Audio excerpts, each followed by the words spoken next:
আজকে আমি আপনাদের এমন একটি মেয়ের গল্প শোনাবো যে কিনা অনেক বড় লোকের একটা মেয়ে। সোনার চামচ মুখে নিয়ে তার জন্ম, কিন্তু হঠাৎ একদিন সে অনেক গরিব হয়ে যায়। রাজপ্রাসাদ ছেড়ে তাকে থাকতে হয় টয়লেটের চেয়েও ছোট্ট একটি ঘরে। আর এরপর তার সাথে কি হয় আর কেনই বা সে এত ধনী থেকে গরিব হয়ে যায়, তাই জানবো আমরা আজকের এই গল্পে। তো চলুন শুরু করা যাক।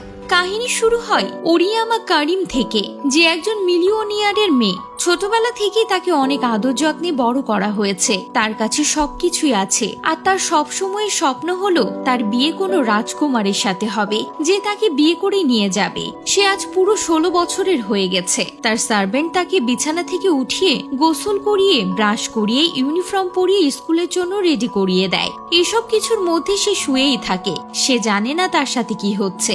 আজকে তার জন্মদিন, তাই বড় বড় লোকেরা তার জন্য গিফট পাঠিয়েছে। এরপর সে তার লম্বা গাড়ি করে স্কুলে যায়। সেখানে আমরা একজন ধনী ছেলেকে দেখি, যার নাম উসুজু। সে কারিমের বন্ধু। ছোটবেলা থেকে সে কারিমকে পছন্দ করে, কিন্তু কারিম তাকে বেস্ট ফ্রেন্ড মনে করে। আজ স্কুলে অনেক হইচই হচ্ছে, কারণ স্কুলে নতুন একজন স্টুডেন্ট এসেছে, আর সে অনেক বেশি স্মার্ট। এর নাম সুরুগি। বাকি মেয়েদের মতো কারিমও তাকে দেখে অনেক বেশি ইমপ্রেস হয়ে যায়। সুরুগি ফুটবল খেলছিল, এটা দেখে কারিম তার কাছে যাচ্ছিল। তখন ফুটবল বলে সে কারিমকে হিট করে, কিন্তু সুরুগি তাকে জলদি ধরে ফেলে আর তাকে বাঁচিয়ে নেয়। সুরগির বলের কারণে সে তো পড়েনি, কিন্তু হ্যাঁ, সে ঠিকই সুরগির প্রেমে পড়ে গেছে। রাতে কারিমের বার্থডে সেলিব্রেট করা হয়। সেখানে সবাই অনেক বেশি খুশি। তার বাবা তাকে একটি ওয়েডিং ড্রেস গিফট করে আর বলে, তোমার বিয়ে কাল, আর যার সাথে বিয়ে হবে আমি তাকে পছন্দ করে নিয়েছি। কারিম এটা শুনে অনেক রাগ করে আর সব জিনিসপত্র এদিক সেদিক ছুটতে থাকে। কিন্তু এরপর যখন সে জানতে পারে তার বিয়ে সুরগির সাথে হবে, এটা শুনে সে লজ্জা পেয়ে যায় আর খুশিতে নিজের রুমে চলে যায়। পরের দিন বিয়ে হয়, আর তারা প্রমিস করে যে এই বিয়ে সম্পর্কে তারা স্কুলের কাউকে কিছু বলবে না। এখানে কারিম অনেক বেশি খুশি হয়, কারণ সে সেই ছেলেকে পেয়েছে যাকে সে পছন্দ করত। বিয়ের পর কারিম তার শ্বশুর বাড়িতে যায়, আর তার বাড়ি দেখে সে পাগল হয়ে যায়, কারণ এই বাড়িটি অনেক ছোট। তখন সেই বাড়ি থেকে এক ভয়ানক দেখতে মহিলা বাইরে চলে আসে। তাকে দেখে কারিম ভয় পেয়ে যায়। তার বাবা তাকে বলে, এটা তোমার ল্যান্ডলর্ড, মানে তোমার বাড়ির মালিক। এরপর তারা দুজন বাড়ির ভেতরে চলে যায়। কারিম তার ফার্স্ট নাইটি নিয়ে অনেক বেশি এক্সাইটেড, কিন্তু এদিকে সুরগি তার স্বপ্নে পানি ঢেলে দেয়। সে বলে, আজ আমি তোমাকে বিয়ে করেছি কারণ আমার টাকার প্রয়োজন ছিল। এখন আমার বাবার সব ঋণ শোধ হয়ে যাবে, আর আমি তোমাকে ভালোবাসি না, তাই তুমি এক রুমে শোবে আর আমি অন্য রুমে থাকবো।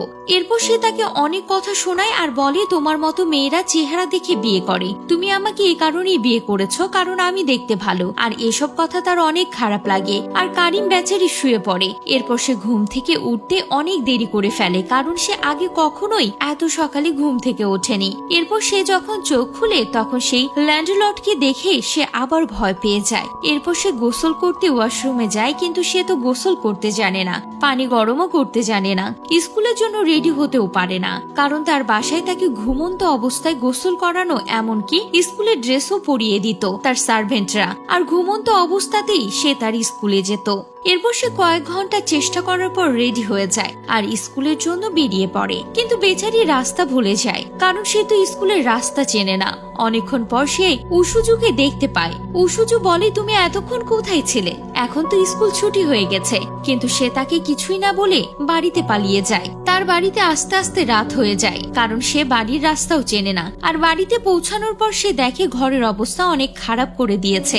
এটা দেখে সে খুব কান্না করে, কারণ সে ছোটখাটো কাজও করতে পারে না। তখন সুরগির তার জন্য বেশ খারাপ লাগে। এর জন্য সে তাকে পানি গরম করা আর নুডলস বানানো শিখিয়ে দেয়, যাতে সে নিজের কাজগুলো করতে পারে। আর কিছুদিনের মধ্যে কারিম সবকিছু করা শিখে যায়, আর একদিন সুরগির জন্য ডিনার বানায়। কিন্তু অবাক করার বিষয় হলো তার রান্না করা সব খাবারগুলো অনেক টেস্টি হয়, যা দেখে সুরগি অনেক খুশি হয়। কিন্তু সে প্রতিটা খাবারই ছিল অনেক দামি, যার ফলে সুরগির মাসের খরচ বেড়ে যায়, তার টাকাও প্রায় শেষ হয়ে যায়। সুরগি চিন্তায় পড়ে যায়, এখন ঘরের খাবার কিভাবে আসবে।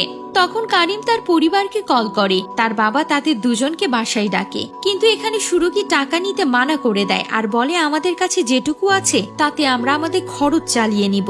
আর এটা শুনে তার বাবা ও মা অনেক খুশি হয়ে যায়। আর আজ রাতে কারিম আর সুরগি তাদের বাড়িতে থাকে, আর তারা একে অপরের বেশ কাছে চলে আসে।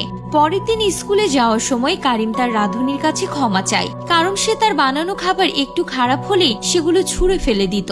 সে কখনো খাবারের সম্মান করেনি, কিন্তু যখন তাকে খাবার বানাতে হয় তখন সে বুঝতে পারে কত কষ্ট করে খাবার বানাতে হয়। আর এটা দেখে কারিমের পরিবার অনেক অবাক হয়ে যায়, কারণ প্রথমবার কারিম কারোর কাছে ক্ষমা চাইলো। এরপর স্কুলে তারা দুজন আলাদা আলাদা থাকে আর দুজন দুজনকে দেখে হাসে। আর তখন এটা দেখে উসুজুর তাদের উপর সন্দেহ হয়। অনেক মেয়ে সুরগীকে খাবার অফার করে কারণ সে অনেক বেশি স্মার্ট, কিন্তু এটা দেখে কারিম তাদের প্রতি হিংসায় জ্বলে যায় আর তাদেরকে চলে যেতে বলে আর নিজেই বসে পড়ে। সেখানে একটা মেয়ে থাকে যার নাম ছায়া। সে তখন রাগ করে উঠে যায়। সুরগী তখন তাকে থামানোর জন্য তার পিছে চলে যায়। এটা দেখে কারিম চিন্তায় পড়ে যায় এই মেয়ে তার কি হয়। তাই সে বাসায় গিয়ে রাতে সুরগী আর তার সাথে ছায়ার সম্পর্কের কথা জিজ্ঞেস করে, কিন্তু সুরগী কিছু না বলে রাগ করে সেখান থেকে চলে যায়। দুজনের মধ্যে কিছুদিন কোনো কথা হয় না। কারিম স্কুলে চুপি চুপি জানার চেষ্টা করে এই মেয়েকে। একদিন সে ছায়াকে ধরে ফেলে। কারিম বলে, তুমি সুরগীকে কিভাবে চেনো? তখন ছায়া তাকে বলে, আমি আর সুরগী একে অপরকে অনেক ভালোবাসি আর সে শুধুমাত্র ওই টাকার জন্যই তোমাকে বিয়ে করেছে।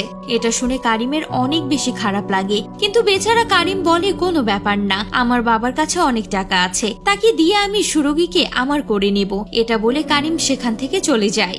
এরপর দেখা যায় তাদের দুজনের সম্পর্ক আবার একটু একটু ঠিক হতে শুরু করে। সুরগী এটা জানতে পারে কারিম পড়ালেখা করে না, সে সবসময় নকল করে অথবা কারোর কাছে হেল্প নিয়ে পাশ করে। তাই সুরগী তাকে পড়াতে থাকে। কারিম ক্লাসে নোট করাও শুরু করে। এটা দেখে টিচার আর ক্লাসের সবার চোখ তো কপালে উঠে যায়। তারা ভাবে এই মেয়েটার হয়েছেটা কি। সুরগী তাকে বলে সে তাকে ডেটে নিয়ে যাবে যদি সে পরীক্ষায় ভালো নাম্বার আনতে পারে। তাই কারিম কঠিন পরিশ্রম করতে থাকে, কিন্তু এতে উসুজুর সন্দেহ হয় আর সে বলে, তুমি কি কাউকে ডেট করছো? কিন্তু কারিম তাকে এড়িয়ে যায়। তখন উসুজুই ঠিক করে সে কারিমের উপর নজর রাখবে। এদিকে কিছুদিনের পরিশ্রমের পর কারিম টেস্টে ভালো নাম্বার পায়। বেচারি খুশি মনে বাড়ি যাচ্ছিল, তখন কিছু লোক তাকে কিডন্যাপ করে নিয়ে যায় আর এরা উসুজুর লোক। উসুজু খুঁজে বের করছে যে কারিম বিয়ে করেছে, তাই উসুজি তাকে ধমকায় আর বলে, স্কুলের প্রিন্সিপালকে বলে দিব তুমি বিবাহিত, সে তোমাকে স্কুল থেকে বের করে দিবে, তাই তুমি জলদি ডিভোর্স দিয়ে দাও। এটা দেখে কারিম শকড হয়ে যায়। যাকে সে বেস্ট ফ্রেন্ড ভাবতো সে তো আজ সাইকো প্রমাণ হলো। এদিকে সবাই কারিমকে খুঁজতে থাকে। কারিম সুরগীকে ফোন করে বলে যে তাকে উসুজু কিডন্যাপ করে নিয়েছে। সুরগী কিছু না ভেবে কারিমকে বাঁচাতে যায়। উসুজু তাকেও ধরে ফেলে আর বলে, তুই ওকে টাকার জন্য বিয়ে করেছিস, আমি ওকে ভালো রাখবো, আমার কাছে টাকার সবকিছু আছে, তোর কাছে কি আছে? তুই ওকে ডিভোর্স দিয়ে দে।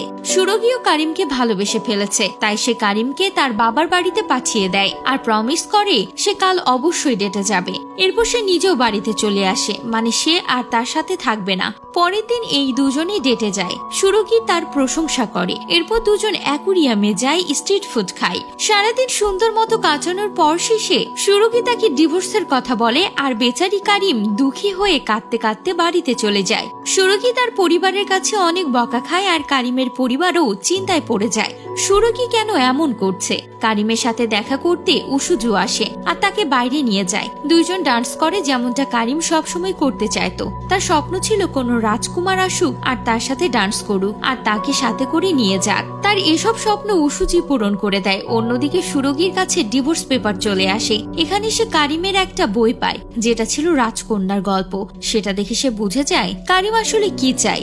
সে উসুজির কাছে যায় আর কারিমের থেকে দূরে থাকতে বলে। উসুজি তাকে বলে কারিম তার প্রপোজাল রিজেক্ট করে দিয়েছে কারণ সে সুরগীকে ভালোবাসে। এটা শুনে সুরগী ছুটে কারিমের বাড়িতে চলে যায়। সেখানে সে কারিমকে দেখতে পায় আর দুজন দুজনকে কিস করে। সুরগী এখানে তার ভালোবাসার কথা বলে। এরপর আমরা দেখি 5 বছর পরের সিন। এখানে তাদের বিয়ে হচ্ছে। এবার বাড়িতে সব লোক সামিল হয়েছে আর সবাই অনেক বেশি খুশি। আর খুশির মাধ্যমে এই মুভিটি এখানেই শেষ হয়ে যায়।